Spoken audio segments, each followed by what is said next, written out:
Hey everyone, welcome back to our YouTube channel on how to deal with dementia. I'm Morgan.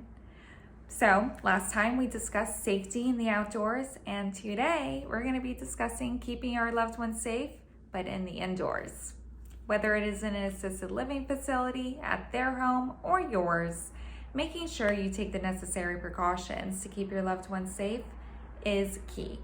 So let's give you some peace of mind and make sure you keep your loved ones safe. Let's start with a general list of safety in the house. Have a complete list of safety numbers on the refrigerator, listing emergency contact numbers, poison control, the police, fire department, other relatives, and even the vet.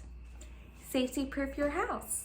There will most likely come a time when you need to put safety locks, latches, deadbolts on everything. We recommend above or below your loved one's eye level. So what exactly needs to be safety-proofed? The medicine cabinet, of course. It is just too easy for a person with impaired memory to confuse even the simplest medications like Tylenol with something else. Make sure your loved one, other than you, has the key. Then anything at all that can be poisonous or dangerous should be locked away. Safety locks should go on all doors leading to the outdoors, but interior locks on doors like the bedrooms and bathrooms should be removed so that your loved one does not accidentally lock themselves in. Because it is common for those with dementia to be up at night, it is crucial to invest in nightlights. Light up that hallway leading to the bathroom, and although it may not be energy efficient, you may find it appropriate to have that bathroom light on. And if you are concerned, get a dimmer.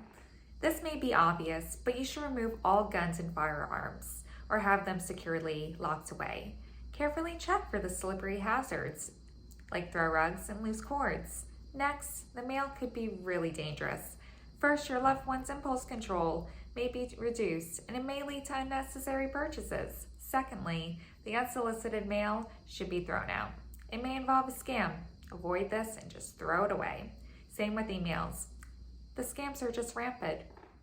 Make sure you have a list of all their logins and passwords and make sure that they are not all the same. As far as their cell phones go, consider setting specific times that they have their phone. We want to keep our loved ones connected with their friends and family. And also remember to do a nice maintenance check on their cell phones and delete any unnecessary apps. Make sure there's a lock on the garage door and laundry room. These are just areas that have dangerous tools and chemicals, and it's best just keep your loved ones away. Consider keeping an extra set of home keys outside the house in case your loved one locks you out. Make sure you keep a fresh set of batteries in your smoke alarms and carbon monoxide detectors, and put childproof plugs in unused outlets. Safety in the kitchen. There are some obvious dangers and then others that aren't so obvious. There will come a time when grandma just can't be cutting those vegetables. Make sure the knives are locked away as well as that toaster and toaster oven. Only put them out when needed. Safety knobs on stoves are really essential, and disconnect that kitchen garbage disposal. Also, get into the habit of checking your refrigerator and making sure food is put back properly and expired food is thrown away. Depending on your loved one, it may be necessary to lock up the pantry, unplug all those appliances, stow away the plastic bags, scissors, and lighters. I know it's a pain, but safety comes first. Next, safety in the bedroom. Bedrooms for those with dementia are better simple. Make sure the bedding and sheets are not slippery. If your loved one is falling out of bed, a tip we were given from an assisted living facility was to purchase one of those big body pillows to avoid falling out. Avoid close corners to your loved one's bed. Install a lot of night lights. Make sure their clothes are easily accessible. And, have a nice chair next to your loved one's bed. It'll be nice for them to get dressed in the morning and certainly to have visitors come over and sit down. Safety in the bathroom. It is so important to have those with dementia do as much as they can while they still can, but for you to take those necessary precautions. Consider safety mats or stickers in the tub and shower. Foam covers for those tub faucet, like those often used with children, can be wise for preventing a serious accident if your loved one falls in the tub. Think about how careful we are when exiting the tub or shower. It is even harder for those suffering from a memory loss.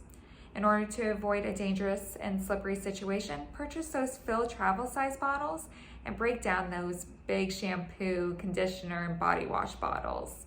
Get in the habit or simply regularly checking their bathroom faucets to make sure they are turned off, tubs are drained, and toilets are flushed. Think of lowering the temperature of your water to prevent burning water. Again, all cleaners should be locked away, as well as Q-tips. Make sure clean towels are always easily accessible and not in the closet, and that toilet paper and wet wipes are also accessible. Grab bars for the shower, tub, and near the toilet can be lifesavers. Backyards, patios, and decks, oh my. They present numerous challenges, from dangerous tools and chemicals to poisonous plants to opportunities to slip and fall and many other dangers.